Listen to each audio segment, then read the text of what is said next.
Salut tout le monde, c'est PrimeFX et on se retrouve aujourd'hui pour un nouveau tuto JavaScript dans lequel on va parler des boucles.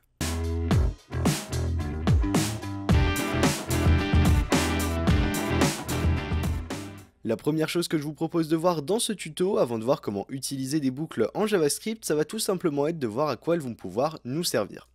Donc pour ça, je vous propose d'aller dans le fichier app.js et ici on va écrire un petit peu de script. On va prendre un exemple tout bête qui va être par exemple d'afficher les nombres de 1 à 10 dans la console. Alors avec ce qu'on sait faire pour l'instant, on pourrait faire tout simplement console.log 1, ensuite point virgule et dupliquer la ligne autant de fois qu'on en a besoin.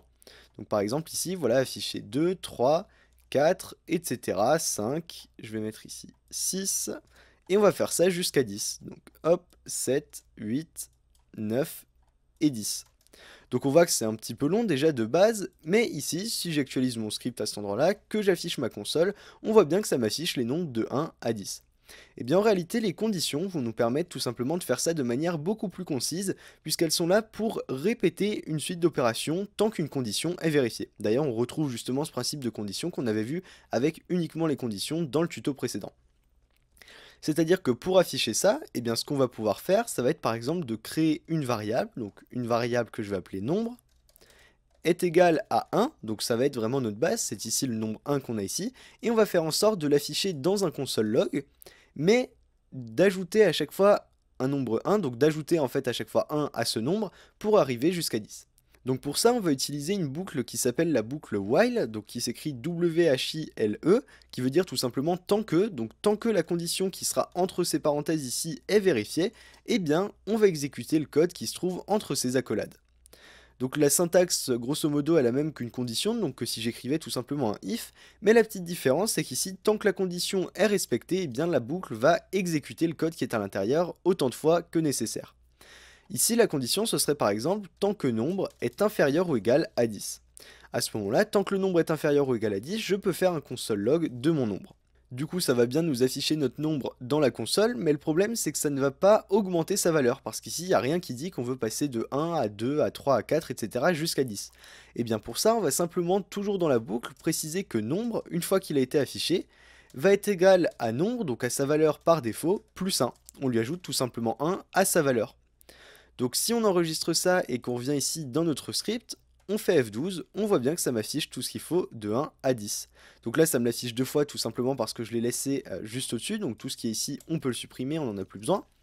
Mais par contre si je veux ici afficher tous les nombres de 1 à 50, eh bien j'ai plus besoin de le réécrire autant de fois qu'avant, j'ai juste à modifier la valeur qui est à cet endroit-là, j'enregistre, j'actualise ma page, et ici si j'affiche ça, ça me les affiche correctement.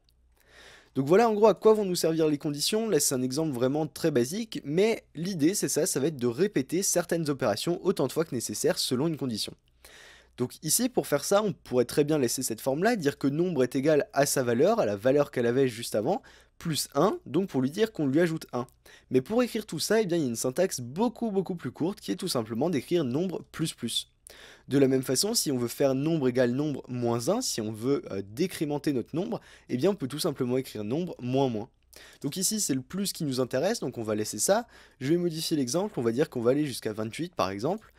Je vais actualiser la page, on actualise et on voit bien que ça me compte bien tous les nombres de 1 à 28. Donc là on est bon, mais il y a quand même un petit truc que je vais vous montrer qu'il faut éviter, c'est de faire ce qu'on appelle une boucle infinie. En fait, si on oublie cette petite étape ici d'incrémentation, d'incrémenter notre variable, eh bien ce qui va se passer, c'est que le nombre sera toujours égal à 1, et du coup la condition ici sera toujours vérifiée, elle sera jamais annulée. Et ça aura pour conséquence de faire planter le navigateur si on laisse ça tourner trop longtemps. Je vais enregistrer le script, on va l'actualiser, vous allez voir que ça va assez rapidement bugger. J'actualise ça, on voit déjà au-dessus que le logo ne tourne plus, il n'y a plus rien qui charge. Si j'essaye de cliquer quelque part dans la page, Mozilla Firefox ne répond pas, donc on voit que ça plante totalement. Je vais encore cliquer quelques fois, on va juste attendre un petit peu qu'il se calme pour dire qu'on veut arrêter le script. C'est une fonctionnalité de JavaScript qui va nous proposer ça normalement. Donc hop, ici on peut essayer d'arrêter le chargement de la page également, mais là on voit que ça fait absolument rien. Si je fais F12, voilà, si je fais F12, il va me dire, donc pour afficher mon outil de développeur, la console, il me dit attention, le script ne répond pas. Et donc là, je vais tout simplement lui dire arrêtez le script. Et donc là, tout revient dans l'ordre. Mais tout ça pour vous dire vraiment que, voilà, il me dit ici, il y a un script timeout, etc., qui a pas, enfin en gros, qui a un truc qui a bugué. Tout ça pour vous dire qu'il faut faire attention à ce genre de boucle et qu'il faut toujours vérifier qu'on ait bien une incrémentation ou au moins un moyen de sortir de la boucle. Alors pourquoi je vous dis ça? Simplement parce qu'il existe également un autre moyen de sortir d'une boucle que cette incrémentation que je vous ai montré juste ici, qui est d'utiliser, comme on l'a utilisé en fait dans les conditions switch, dans la structure conditionnelle switch, d'utiliser un break. En fait, le break, on peut l'écrire juste de cette façon, et ça va nous permettre de sortir automatiquement de la boucle. Donc si je le fais ici, ça n'a pas grand intérêt, parce que là, à ce moment-là, ça va juste passer une fois et ça va sortir. Par contre, ce qu'on peut faire, c'est très bien mettre une condition dans une boucle, et à ce moment-là, donc je vais vous montrer, on peut mettre le break tout en bas, on va mettre notre nombre plus plus juste ici, ou quoique on peut mettre le nombre plus plus en bas, en fait, ce serait même plus logique. Et ici, on peut faire un if, et dire if nombre est égal à 28. Dans ce cas-là, hop, on effectue un break pour dire qu'on sort de notre boucle.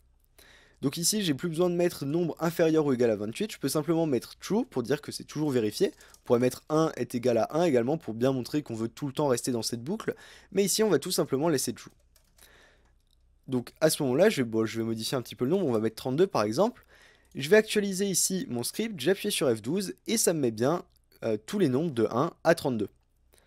Je peux retourner dans mon script, donc pour vous expliquer en gros le truc, on va dire que while, tant que la condition est vérifiée, vu que c'est true ici qu'on met à l'intérieur, c'est tout le temps vérifié, donc tu me fais de manière infinie ce qui va être entre ces deux accolades qui sont ici et là.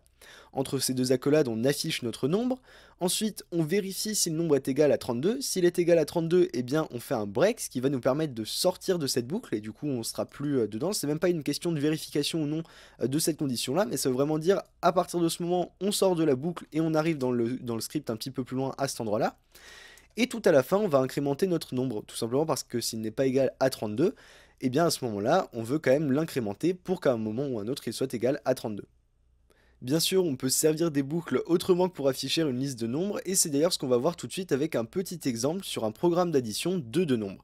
Donc on avait déjà fait un programme du genre dans le tuto sur les variables, il me semble, mais là on va faire ça de manière améliorée.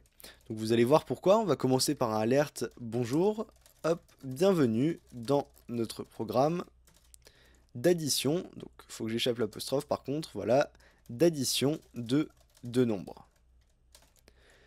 Un petit peu plus bas, on va créer une première variable qu'on va appeler nbr1 pour notre premier nombre. On va dire prompt, veuillez entrer votre premier nombre, deux points. Et ici, on va dupliquer la ligne. Donc si jamais sur Sublime Text, le raccourci c'est CTRL majuscule D. Et ici, nbr2, et on va dire veuillez entrer votre deuxième nombre. À partir de ce moment-là, je peux déjà avoir les deux nombres de l'utilisateur, et ce que je pourrais tout simplement faire, c'est un alerte du résultat. Donc par exemple, dire alerte nbr1, donc ici ça va m'afficher la valeur du premier nombre. Ensuite, plus, on va afficher le plus, donc le plus ici de concaténation, ici le plus pour afficher l'addition entre les deux. nbr2 plus est égal à, et ici plus résultat. Donc le résultat ici, on peut le calculer à cet endroit-là, var résultat égale nbr1 plus nbr2. Point virgule, hop, et à cet endroit-là, on va mettre résultat. Donc vous vous rappelez du petit truc qu'on avait à faire, c'est qu'ici, on ne peut pas afficher directement le résultat, on est obligé de passer par un parseInt, donc simplement de convertir en gros notre chaîne de caractères qui va être retournée par prompt en un entier. Donc ici, on ne va pas utiliser number pour avoir n'importe quel type de nombre, on va utiliser simplement des nombres entiers, ce sera un peu plus simple pour l'exemple. Donc parseInt ici, je vais le mettre tout autour à cet endroit-là, et ici aussi. ParseInt, d'ailleurs je me suis trompé, je fais une petite faute à cet endroit-là, et voilà. Donc là, si j'actualise maintenant ma page, et que je vais additionner deux nombres, donc ici par exemple 25 et 5, ça m'affiche bien 25 plus 5 est égal à 30. Donc jusque là, ça reste quand même très basique, c'est des choses, voilà, on a déjà un petit peu parlé de ça dans des précédents tutos, mais ce qu'on veut faire, à cet endroit-là, ça va être d'améliorer un peu ce programme, et par exemple ici on pourrait se dire mais qu'est-ce qui va se passer justement si l'utilisateur entre au lieu d'entrer des nombres, entre par exemple salut, et en deuxième nombre il entre 5. Et bien il va se passer ici la chose suivante, ça va m'afficher la valeur non pour les nombres qui ne sont pas des nombres, pour ce que l'utilisateur a entré et qui ne sont pas des nombres. Et non en fait c'est simplement l'abréviation pour dire not a number. En gros c'est un peu l'équivalent d'une erreur math qu'on peut avoir sur une calculatrice quand on essaye de faire par exemple une division par 0 ou ce genre de choses. Donc à partir de ce moment-là, ce que je peux faire, eh bien on va justement faire un while, faire une boucle, pour demander à l'utilisateur de réentrer son nombre lorsqu'il est incorrect. Donc ici, on va arriver un petit peu plus bas, on va écrire while, Et on a une fonction qui nous permet de tester si un nombre est un NaN, entre guillemets, un NaN ou non. Donc c'est la fonction suivante, c'est isNaN, je vais l'appeler comme ça, voilà, isNaN, de NBR1. Donc si c'est un NaN, c'est un not a number, et bien à ce moment-là, on va lui redemander. Donc NBR1 va être égal à parseInt, à nouveau, parseInt de prompt. Et à l'intérieur, je n'ai pas bien compris, donc on peut utiliser des guillemets doubles. Je n'ai pas bien compris, 3 petits points. Veuillez entrer votre premier nombre. On va recopier ce message-là. Hop. Et on va mettre un point virgule. Là, voilà, j'ai oublié le veuillez. Voilà, veuillez entrer votre premier nombre. Et ici, on peut faire exactement la même chose pour le deuxième. Hop. NBR2.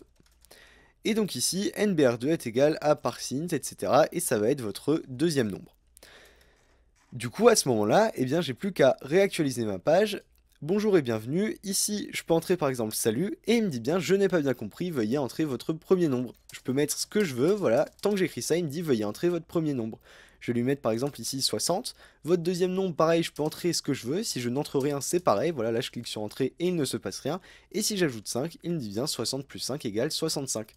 Donc là, on vient de faire en fait une petite fonctionnalité qui ajoute un petit peu d'ergonomie entre guillemets à notre site, puisqu'on va simplement redemander à l'utilisateur un nombre au cas où ce qu'il aurait entré est incorrect. Donc là, il y a quand même un petit truc qu'on peut faire, c'est qu'ici on voit qu'on demande le nombre 1 et ensuite on le redemande directement. Donc on a un petit peu un copier-coller des deux lignes. C'est-à-dire que si j'avais enlevé ce je n'ai pas bien compris juste ici, eh bien au final on aurait deux fois les mêmes lignes. Et en programmation, de manière générale, il y a un truc qu'on n'aime pas faire, c'est répéter son code. Donc ici je peux très bien entrer, voilà, etc. Il me dit veuillez entrer votre premier nombre, je vais mettre 25, votre deuxième nombre, je peux mettre ce que je veux, ça ne marche pas. Et si je mets 6 par exemple, il m'affiche bien le résultat. Donc je vais revenir dans Sublime Text et on va voir qu'il existe un autre type de boucle qui s'appelle le do-while, qui s'utilise grosso modo de la même façon que ce while là, mais qui a quand même une petite particularité. Donc ici on va écrire do, et tout en bas, après les accolades, on va écrire le while, donc la condition qu'on veut vérifier, while NBR, enfin is NaN, de NBR1, et ici un point virgule. Donc c'est une syntaxe un peu plus particulière que le while qui est ici, mais ça a une petite particularité, c'est que par défaut, ça va rentrer dans la boucle sans tester une condition. Et c'est uniquement si la condition est vérifiée que ça va retourner à nouveau dans la boucle et ainsi de suite. Donc le fonctionnement est un peu le même que le while, mais c'est juste qu'on a un passage initial dans la boucle qui est obligatoire. Ici, du coup, ça va simplement nous permettre d'enlever cette ligne supplémentaire et de la laisser uniquement comme ça, puisqu'elle va être exécutée au moins une fois par défaut. Je peux faire ça exactement de la même manière pour cette boucle-là, donc je vais enlever le while qui est ici, on va le rajouter à cet endroit-là, le point virgule, et ici on va mettre do. Et donc je peux enlever ma ligne numéro 7 qui est ici. Donc je vais réactualiser ma page, on me dit bien bonjour, etc. Veuillez entrer votre premier nombre, si je mets ce que je veux, ça ne fonctionne pas. Si je mets 15, ça marche bien. Votre deuxième nombre, là, ça ne marche pas. Et si ici, dans votre deuxième nombre, je mets par contre 16, par exemple, eh bien ça m'affiche bien 15 plus 16, 31. Donc c'est simplement en fait une petite syntaxe un peu raccourcie de ce qu'on avait juste avant. Donc tout ça, on va le laisser en commentaire et on va voir qu'il existe un autre type de boucle également qui lui par contre est bien différent du while et du do while, qui s'appelle le for. Donc on va mettre ici for entre parenthèses et ici deux accolades et entre ces accolades on aura à nouveau les choses qu'on veut répéter. On va faire tout simplement un console log de répétition. Et en fait ce for va nous permettre d'avoir un principe, le principe qu'on avait vu dans le while au tout début pour compter une liste de nombres, pour afficher une liste de nombres en incrémentant à chaque fois leur valeur. Et bien en fait avant on le faisait en ajoutant à chaque fois tout en bas de notre while un nombre plus plus, etc. nombre plus plus. Au-dessus, on vérifiait simplement que la variable soit inférieure à ce nombre, et bien le for en fait est prévu pour intégrer tout ça dans ces conditions. C'est-à-dire qu'ici, on peut simplement créer une variable, donc variable qu'on va appeler par exemple répétition, qui sera égale par défaut à 0. On met ensuite un point virgule, donc pas une virgule mais bien un point virgule. Ici, on va dire répétition est inférieure à 10, donc ça veut dire tant que notre variable répétition va être inférieure à 10, dans ce cas-là, on va faire répétition plus plus, on va incrémenter sa valeur. Et du coup, je peux faire valider, enfin je peux enregistrer la page, et on va regarder ce qui se passe. Je vais actualiser, on va aller dans la console, et on voit bien que ça m'affiche tous les nombres de 0 à 9. Donc bien de 0 à 9 et pas de 0 à 10, parce que j'ai précisé ici inférieur, et on commence bien à 0 et pas à 1. Donc au final, ça m'affichera quand même bien 10 valeurs. La petite chose à noter ici, c'est que je commence volontairement à 0, tout simplement pour que vous preniez l'habitude de le faire également, parce qu'on verra par la suite qu'en programmation, de manière générale, on commence toujours à compter à partir de 0 et non pas à partir de 1 comme on a plus l'habitude de le faire dans la vie courante. Donc c'est une petite habitude qu'il faudra prendre. Pour l'instant, c'est vrai que vous ne voyez pas forcément à quoi ça va pouvoir nous servir, à moins que vous ayez déjà programmé avec d'autres langages, bien sûr. Mais on va voir par la suite dans d'autres tutos qu'il est important d'apprendre en programmation à compter à partir de 0 et non pas à partir de 1. Voilà, c'était juste une petite parenthèse comme ça. Et ici, on va appeler répétition, c'est pas une répétition, mais par convention, on appelle généralement une valeur qui va être incrémentée, tout simplement i, dans un for notamment. Et du coup, ça permet de raccourcir tout ça. On actualise la page à cet endroit-là, et on affiche toujours, ça nous affiche toujours la même chose, c'est juste le nom de la variable au final qui a changé. Mais c'est par convention qu'on va souvent utiliser un i au lieu d'utiliser une autre variable, comme par exemple répétition, nombre, etc. Ici, bien sûr, on pourrait très bien modifier la valeur là, on pourrait dire tant que i est inférieur ou égal à 10, ça marcherait tout aussi bien. Et ici, au lieu de dire par exemple i++, on pourrait très bien écrire i est égal à i plus 2, donc lui affecter une autre valeur, ou encore, pour raccourcir un petit peu ça, on peut tout simplement écrire i plus égale 2, ça veut dire exactement la même chose.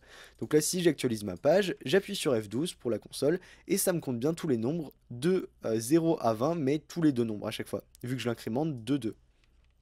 Donc on va revenir là. Je peux faire la même chose avec 3, 4, 5, etc. autant que je veux. Ici, je vais laisser le plus pour l'exemple. Mais c'est juste ça que je voulais vous montrer avec for pour l'instant. C'est vrai que la boucle for, on pourrait se dire qu'elle n'a pas grand intérêt parce qu'elle nous permet simplement de faire ce qu'on pourrait faire avec un while, mais simplement en utilisant une syntaxe alternative.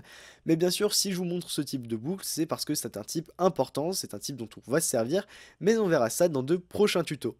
En attendant, ce que je vous conseille, bien sûr, c'est de vous entraîner un petit peu. S'il y a des choses dont vous n'êtes pas certain, des cas, des réactions du code, entre guillemets, de voir comment un code va réagir en fonction de ce que vous faites, eh bien, je vous invite à vous entraîner, à essayer le plus de choses possible, parce que là, on commence de plus en plus à avoir les clés en main pour réaliser des scripts déjà un petit peu plus conséquents et également apporter une certaine vérification à ce script, histoire que l'utilisateur ne puisse pas faire n'importe quoi, comme on l'a vu ici, en vérifiant que l'utilisateur a bien entré un nombre. Voilà, donc c'est déjà la fin de ce tuto, j'espère qu'il vous a plu. Si c'est le cas, je vous invite à mettre un petit pouce bleu en bas de la vidéo. Vous pouvez également vous abonner à ma chaîne pour ne pas rater les prochaines vidéos.